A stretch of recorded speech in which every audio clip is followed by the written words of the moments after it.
ابا جان میرے لیے غلہ لائیں گے، کچھ کھجوریں لے کر آئیں گے، کچھ سامان لے کر آئیں گے جسے ہم لوگ کھائیں گے۔ وہ بچے انتظار میں ہوتے تھے جب یہ واپس ہوتے تھے شعب ابی طالب میں خالی ہاتھ، تو بچے سسک رہے ہوتے تھے، بلکتے تھے، ابا جان یہ کس مذہب کی دعوت ہے جس میں یہ حال ہمارا کر رکھا ہے؟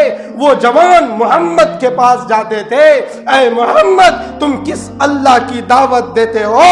یہ دیکھو میری معصوم بچی سسک رہی ہے، بلک رہی ہے، کس اللہ کو تم پکارتے ہو؟ یہ دیکھو بلکتی ہوئی بچی کا سہارا کوئی نہیں ہے۔ 3 سال ہو چکے، جب کوئی اناج اور غلہ نہ رہا تو پتے چاپ چاپ کر بسم اللہ الرحمن الرحیم الحمدللہ رب العالمین والصلاة والسلام علی سید الانبیاء والمرسلین وعلی آلہ وصحبہ اجمعین، اما بعد۔ قال اللہ تبارک وتعالی فی القرآن المجید وَإِن يَرَوْا آيَةً يُعْرِضُوا وَيَقُولُوا سِحْرٌ مُسْتَمِرٌّ وقال تعالى وعجبوا أن جاءهم منذر منهم فقال الكافرون هذا ساحر كذاب، صدق اللہ العلی العظیم۔ عزیزان گرامی، اہلیان محلہ، جیسا کہ آپ لوگوں کو معلوم ہے کہ ماہ ربیع الاول میں رسول پاک حضرت محمد صلی اللہ علیہ وسلم کی سیرت طیبہ پر مسلسل گفتگو چل رہی ہے۔ ولادت رسول سے لے کر آپ کی 40 سالہ زندگی پر تبصرہ کرنے کے بعد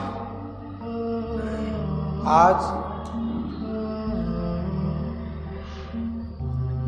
ہم رسول اکرم صلی اللہ علیہ وسلم کی اس زندگی کا تذکرہ کریں گے جس زندگی میں رسول نے اور اہل ایمان نے ظلم، تشدد، استبداد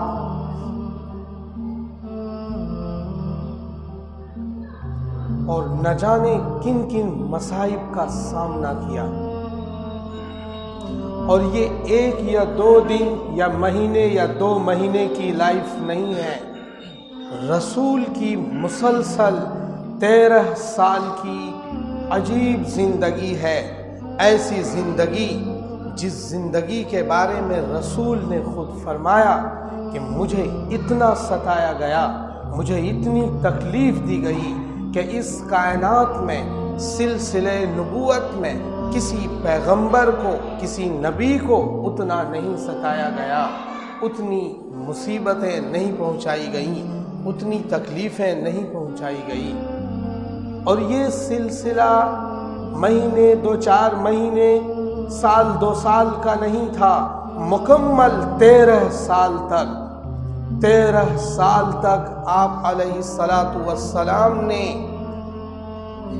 مصیبت سے بھری زندگی صبر اور تحمل کے ساتھ برداشت کیا، اور اپنے ایمان والے ایک ایک ساتھی کو، ایک ایک صحابی اور صحابیہ کو تلقین کی، صبر کرو، صبر کرو، تحمل کرو، برداشت کرو۔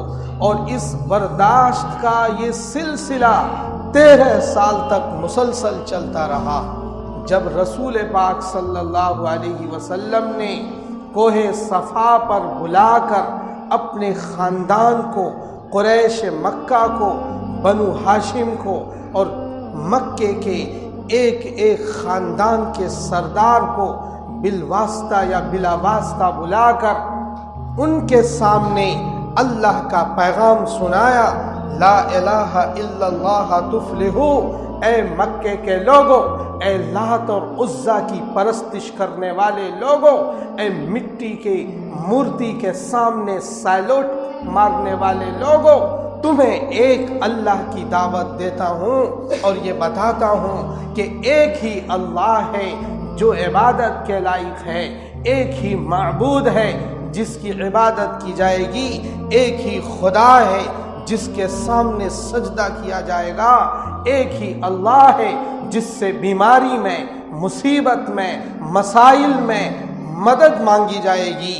وہ اللہ، اسی ایک اللہ کی طرف تمہیں بلاتا ہوں، لا الہ الا اللہ، اور میں محمد اللہ کا پیغمبر اور اللہ کا رسول ہوں، وہ جو آدم سے لے کر شیش تک، شیش سے لے کر نوح تک، نوح سے لے کر ابراہیم اور ہود اور صالح اور موسیٰ اور عیسیٰ تک 1,24,000 نبیوں کا سلسلہ تھا۔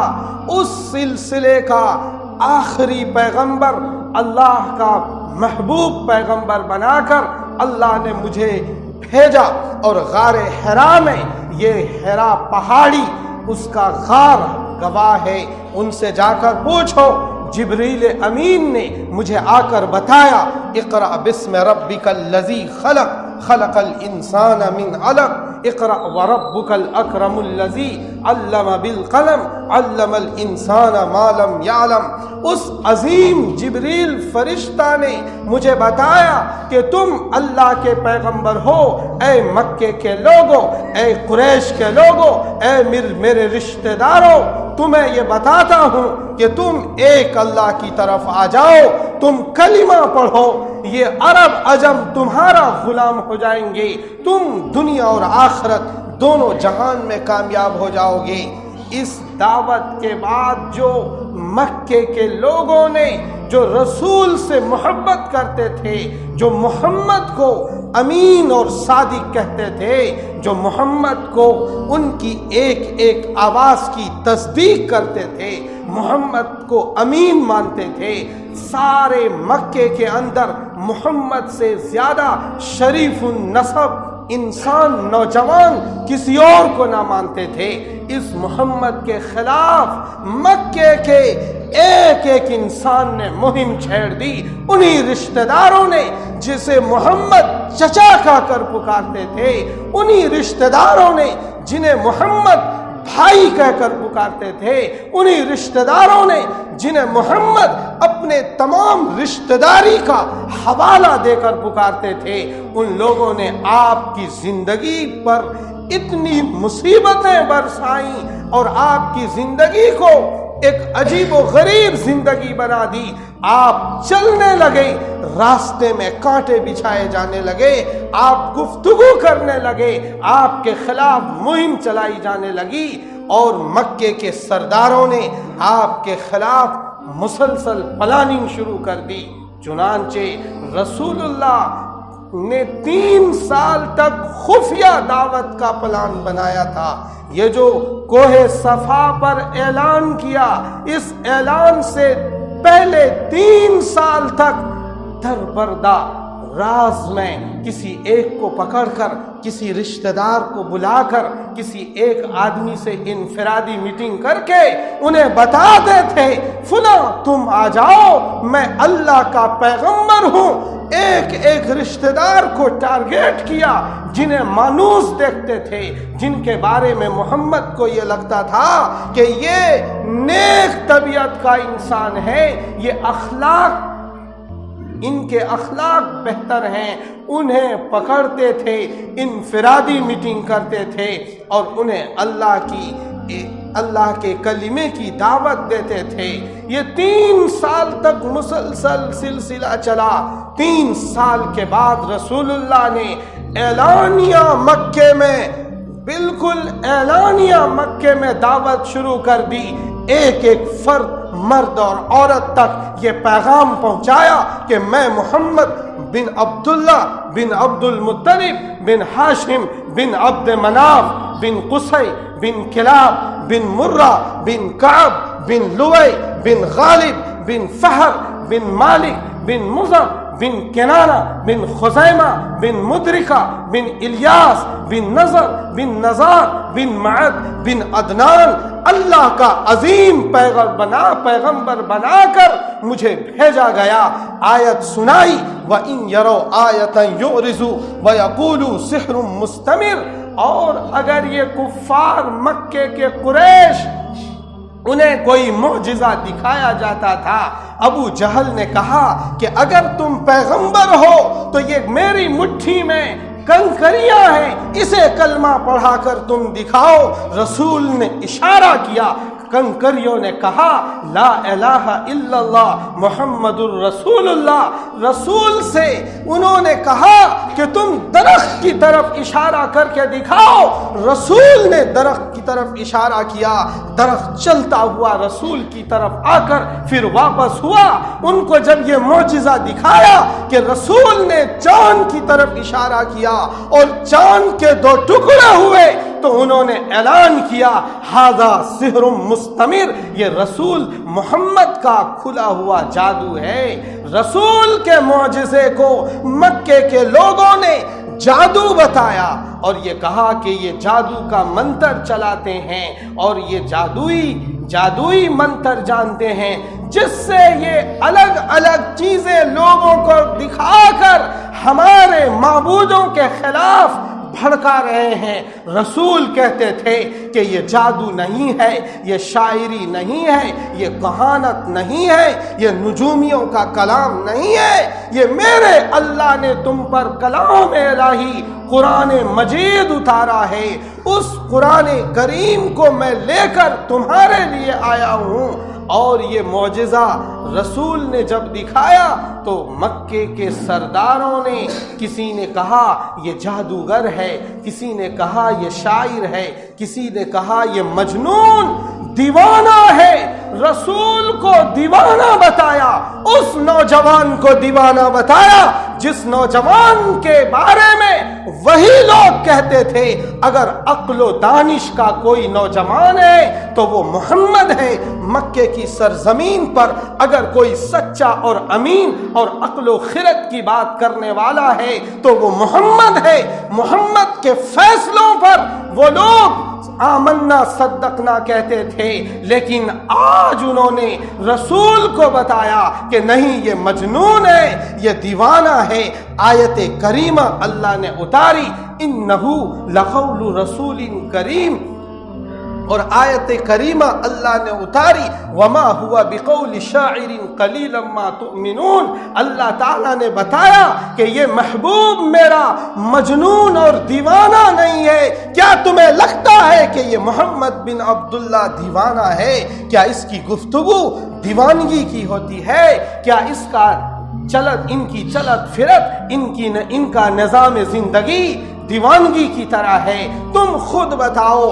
مکے کے لوگوں نے جھوٹے پروپیگنڈے چلائے اور محمد کو دیوانہ کہنے کے لیے لوگوں کو، جوانوں کو تیار کیا. جوانوں نے دیوانہ کہنا شروع کیا، کوئی نجومی کہنا کسی نے شروع کیا، کسی نے رسول کو جادوگر کہنا شروع کیا. اللہ تعالیٰ نے ان کی تردید کی. وَعَجِبُوا أَن جَاءَهُم مُنذِرٌ مِّنْهُمْ.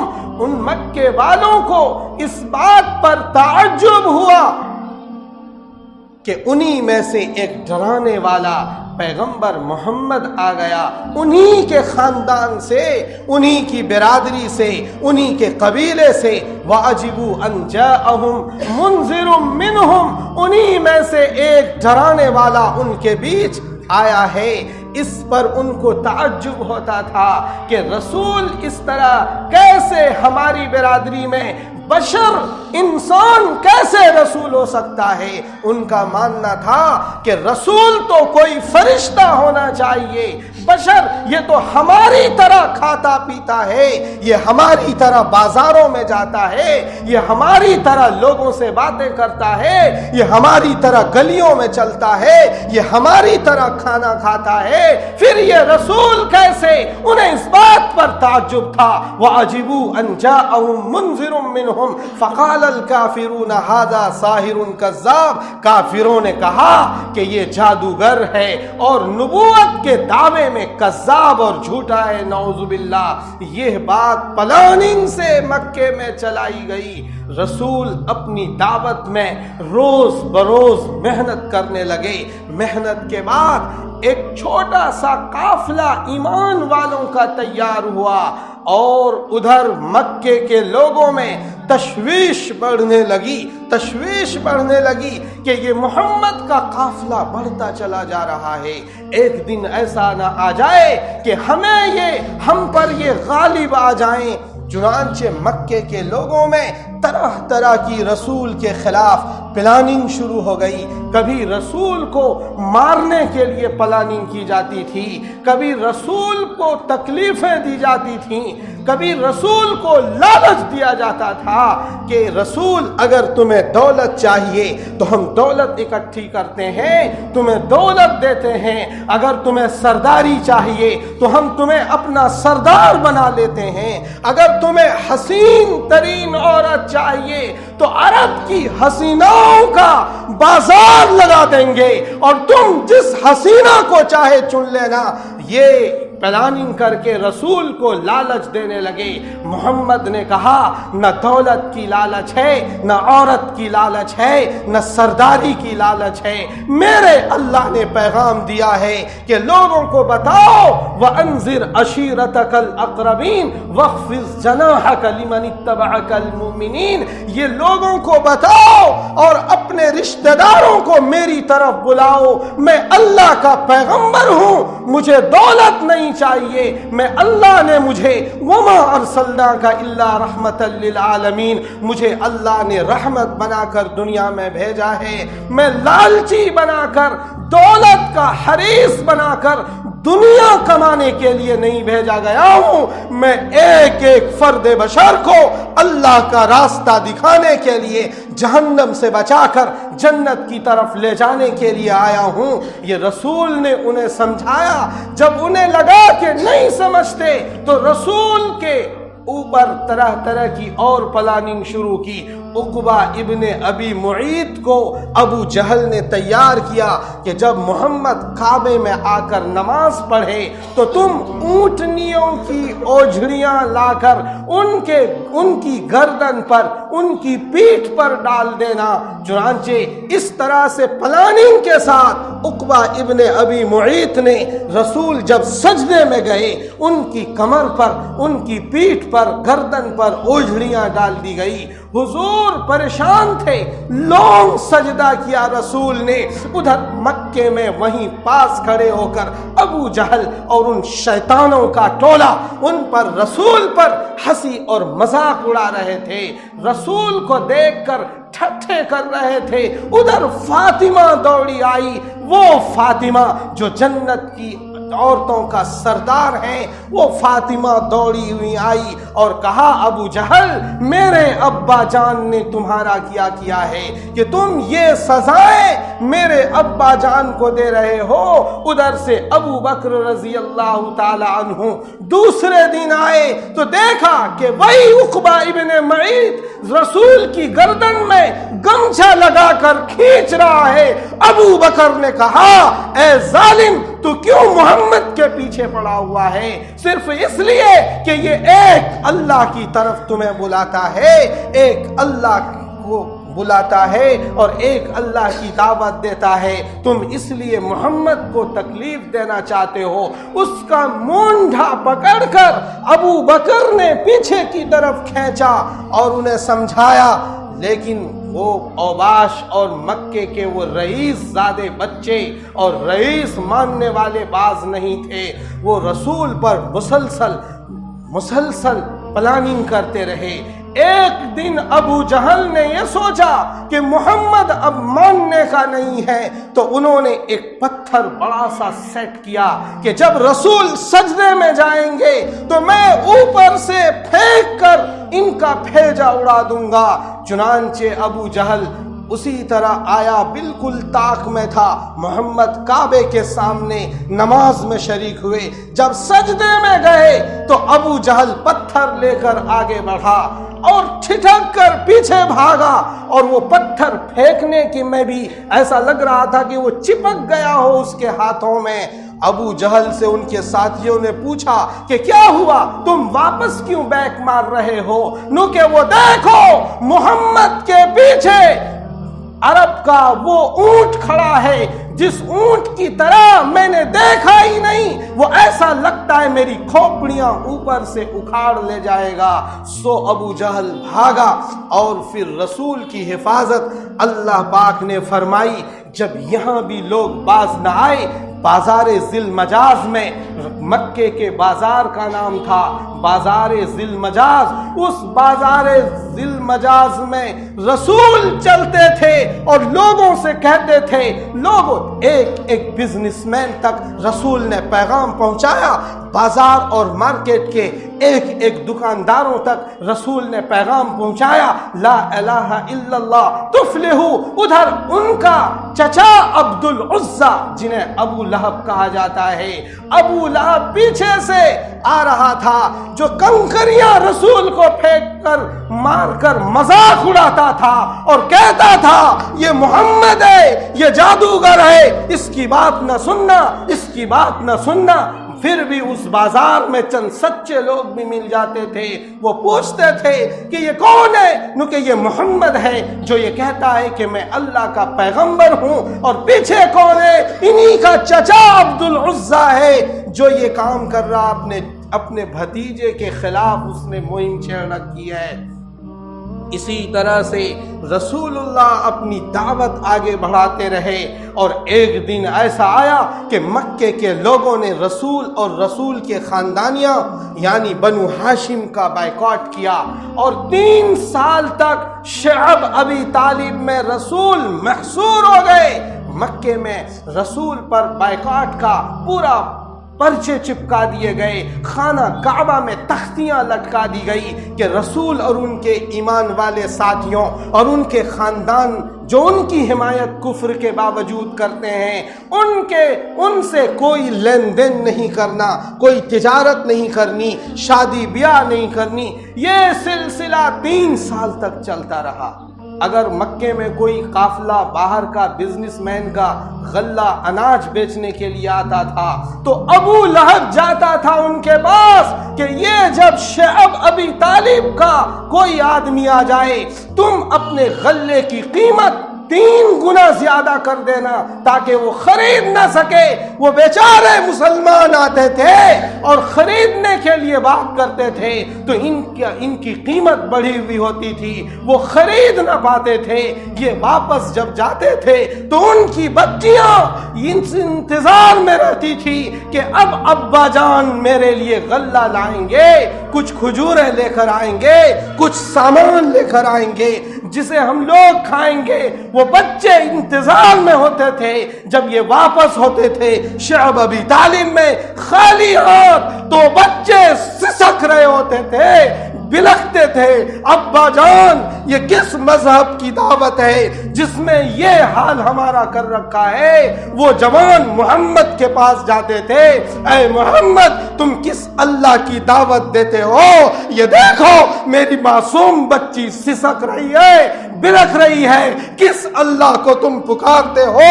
یہ دیکھو بلکتی ہوئی بچی کا سہارا کوئی نہیں ہے۔ 3 سال ہو چکے، جب کوئی اناج اور غلہ نہ رہا تو پتے چاپ چاپ کر، سبزیاں کچی کھا کھا کر اور پتیوں کو کھا کھا کر انہوں نے زندگی بسر کی۔ اور اس طرح سے محمد نے دلی والوں کو بھی یہ پیغام پہنچایا اپنے صحابہ اور ائمہ علماء کے ذریعے سے کہ دلی کے ایک ایمان والوں کو بتا دو کہ میری یہ بیٹیاں بلک کر دم توڑ سکتی ہیں اور یہ توڑ رہی ہیں، لیکن میں تم سے جنت کا وعدہ کرتا ہوں کہ میں محمد اللہ کا سچا پیغمبر ہوں، میرا اللہ سچا ہے، میرے اوپر اترنے والی کتاب قرآن کریم یہ سچی کتاب ہے۔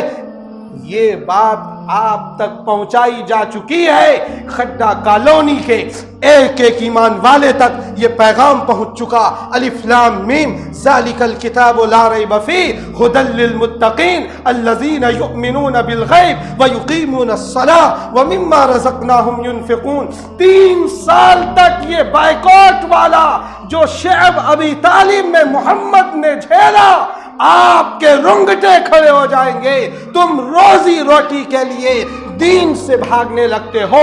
وہ دیکھو محمد کے صحابہ نے، محمد کے صحابہ کے بچوں نے، محمد کے صحابہ کی بچیوں نے کیسی قربانی پیش کی. جب کفار مکہ کو یہاں بھی تسلی نہ ہوئی تو رسول کے خلاف اور مہم چھیڑا، اور مکے میں جو رئیس اور اچھے خاندان کے کھاتے پیتے گھرانے کے اچھے گھرانے کے لوگ، رعب اور دبدبے والے خاندان کے لوگ جب کوئی ایمان قبول کرتا تھا تو مکے کا کوئی آدمی ان کو تو تکلیف نہیں دے پاتا تھا، لیکن کوئی غریب، کوئی مزدور اگر ایمان لاتا تھا تو ان کے خلاف مہم چلائی جاتی تھی، اور انہیں رات کو کوڑے برسائے جاتے تھے، رات کو لوہے کی زنجیروں سے انہیں مارا جاتا تھا، اور دن میں تپتی ہوئی ریتیلی زمین پر انہیں گھسیٹا جاتا تھا، اور انہیں انگاروں پر انہیں لٹایا جاتا تھا. انگارے بچھائے جاتے تھے، ان انگاروں پر صحابہ کو لٹایا جاتا تھا، اور یہ کہتا تھا محمد کا انکار کرو، محمد کے اللہ کا انکار کرو. وہ یہ کہتا تھا تم مجھے جلا دو، مجھے مار دو، محمد کی دعوت سے میں کبھی پیچھے نہیں ہٹ سکتا. یہ صحابہ نے، وہ دیکھو بلال حبشی کی پیٹھ تو دیکھو، خباب ابن الارت کا جسم تو دیکھو، زید ابن دسنا کا جسم تو دیکھو. ان کو اتنی تکلیفیں دی جاتی تھی. جب محمد مکے والوں سے پریشان ہو گئے اور ادھر چچا ابو طالب کا بھی انتقال ہو گیا، ادھر خدیجہ کا بھی انتقال ہو گیا، تو رسول نے سوچا آس پاس کے کسی گاؤں والے سے ملنا چاہیے، انہیں دعوت دینی چاہیے. سو آپ نے طائف کا سفر کیا اور طائف کے 3 سرداروں سے ملے. تینوں سرداروں نے وہی جواب دیا کہ محمد تمہاری بات سمجھ میں نہیں آتی، کیا تو ہی اللہ کو ملا تھا کہ تجھے ہی پیغمبر بنایا گیا؟ کوئی اور نہ ملا تھا. کسی دوسرے سردار نے جواب دیا کہ میں تجھ سے کوئی پنگا نہیں کرتا، اگر تو سچا ہے تو تیرا انکار خطرناک ہوگا، اور اگر تو جھوٹا ہے تو پھر مجھے تیری بات نہیں ماننی، سو میں تیری کوئی مدد نہیں کر سکتا. اور ادھر انکار کیا، اور ادھر طائف کے جوانوں کو، طائف کے اوباش لڑکوں کو، طائف کے شریر بچوں کو تیار کیا.